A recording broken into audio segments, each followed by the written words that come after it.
We challenge you to find a better villa at just rupees 1.29 crores in Kelambakam, Moyamar. மாண்பு பேரவைத் தலைவர்களே, அரசுடைய நேரடி நெல் கொள்முதலிலிருந்து கொள்முதல் செய்யப்பட்ட அந்த நெல்லை உடனுக்குடன் அரவைக்கு அனுப்பினால் இந்த நிலை ஏற்படாது. அது காலம் தாழ்த்தி அனுப்புகின்ற காரணத்தினால்தான் இந்த பழுப்பரிசி வருகின்றது. அது மட்டுமல்ல, மழை காலத்திலே ஈரப்பசையோடு நம்ம கொள்முதல் செய்கிறோம். அதனால உணவுத்துறை அமைச்சர் இதை கவனமாக எடுத்துக்கொண்டு நேரடி நெல் கொள்முதல் செய்தவுடன் உடனுக்குடன் அரவை ஆலைக்கு அனுப்ப வேண்டும். மற்றொன்று, வெளிமாநிலத்திலிருந்து தான் வரும் சொல்றாங்க. நமக்கு தேவையான அளவுக்கு கிடைச்சா வெளிமாநிலத்திலிருந்து அரிசி மத்திய அரசு கொடுப்பதில்லை. பற்றாக்குறையா இருந்தால் வெளிமாநிலத்தில் கொடுப்பாங்க. இன்றைக்கு ஆந்திராவில் அருமையான அரிசி தயார் பண்ணிருக்காங்க மாடர்ன் ரைஸ் மில் மூலமாக. அதே நம்முடைய தமிழ்நாட்டிலையும் அற்புதமான அரிசி கொடுக்கலாம். மாடர்ன் ரைஸ் மில்ல டபுள் பாயிலிங் போட்டு பாலிஷ் பண்ணா இதே அற்புதமான அரிசி தமிழ்நாட்டிலையும் கொடுக்கலாம். ஆனா இப்பொழுது இருப்பதை விட 2500 கோடி கூடுதலா செலவாகும். 10% அவுட்டம் குறையும். அதை இந்த அரசு பரிசீலித்து இந்த அற்புதமான அரிசியை நியாய விலைக் கடையில அனைவருக்கும் கிடைப்பதற்கு நடவடிக்கை எடுக்குமா என்பதை தங்கள் வாயிலாக அறிவிக்கிறேன். உணவுத்துறை அமைச்சர். மாண்புமிகு பேரவைத் தலைவர்களே, நம்ம அவர் சொன்ன மாதிரி இத்தனை ஆண்டு காலமாக இருந்துட்டு இருக்கோம்.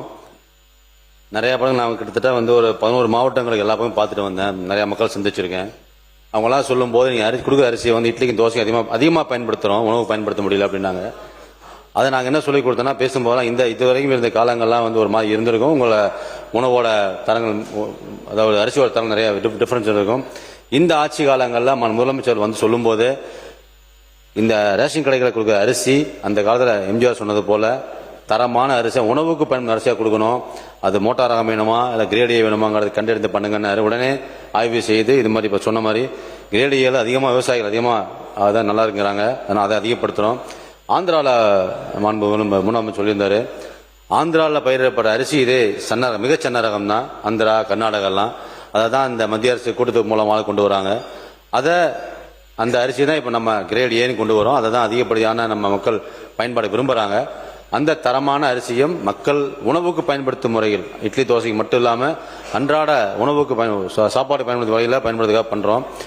இனி வரும் காலங்களில் சொன்ன மாதிரி இந்த டிசம்பர் ஜனவரி சீசனுக்குள்ளேயே தீபாவளிக்குள்ளேயே நல்ல தரமான மக்கள் பயன்படுத்தக்கூடிய சன்ன அரிசி கொண்டு வருவோம்.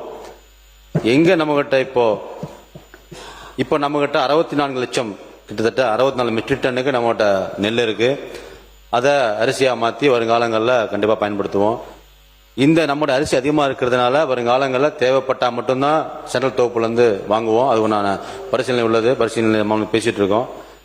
இங்கெல்லாம் நம்மகிட்ட அரிசி இருக்கோ அதை பயன்படுத்திட்டு எக்ஸ்ட்ரா தேவைப்பட்டால் மட்டும் தொகுப்பில் வாங்குவோம். இந்த காமன் கிரேல் மட்டும்தான் இந்த கலர் சாட்டக்ஸ் போட்டு சொல்லப்போனால் நம்ம சக்கரபாணி அவர் சொல்லியிருந்தார் மாண்பு உறுப்பினர் அவர்கள். கிட்டத்தட்ட போன செப்டம்பர் டு 9/5/2020 50 லட்சம் மெட்ரிக் டன் ப்ரொக்யூர் பண்ணாங்க. ப்ரொக்யூர் பண்ணதெல்லாம் அவசரமாக, ஏன்னா கடந்த காலங்களில் ஒரு கேஎம்எஸ் சீசனில் கிட்டத்தட்ட 25 லேக்ஸ்லேருந்து 35 லேக்ஸ் தான் ப்ரொக்யூர்மெண்ட் ஆகும். அதுக்குண்டான ஏற்பாடுகள் தான், அது கிழங்குகள், அதுக்குண்டான ஆலைகள், அதுக்குண்டான டிபிசி எல்லாம் இருக்கும், ஒர்க்கர்ஸ் இருப்பாங்க.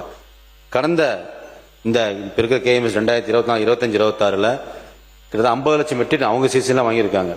அப்போ வாங்கியிருந்தப்பவே அவங்க முறையான பதப்படி எப்படி சீசன் இருக்கும் என்ன நடக்கும் தெரியாமல் அவசரமாக வாங்கி ஈரப்பதத்தோடையோ, குருவியில் போனால் ஈரப்பதமாக இருக்கும் தெரியும், அவருக்கே தெரியும், எல்லா மக்களுக்கும் விவசாயிகளுக்கும் தெரியும்.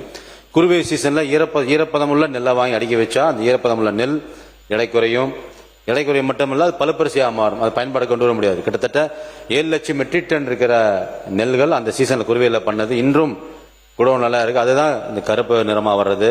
அதனால தான் நம்ம யூஸ் பண்ணுற இந்த பழுப்பு ரைஸு மக்கள் பயன்படுத்த முடியாமல் இருக்குது. அதையும் திட்டமிட்டு பயன்படுத்தி வந்துட்டு இருக்கோம். இந்த ஆட்சி காலங்கள், நம்மளோட முதலமைச்சர் ஆட்சி காலங்களில் நம்ம எடுத்த முயற்சிகள் என்னென்னு இருக்கா, எங்கெல்லாம் இந்த மாதிரி டிவிசி இருக்கோ அந்த குருவை சாகுபடி ஆரம்பிக்க போகுது செப்டம்பர் 1 இந்த சீசன்லேருந்து.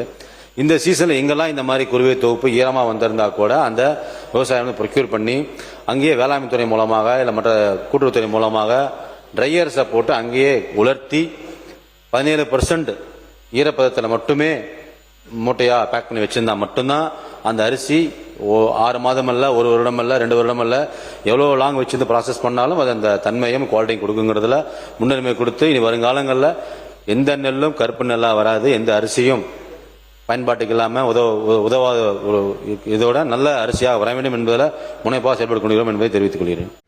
We challenge you to find a better villa at just rupees 1.29 crores in Kelambakam, Moyamar.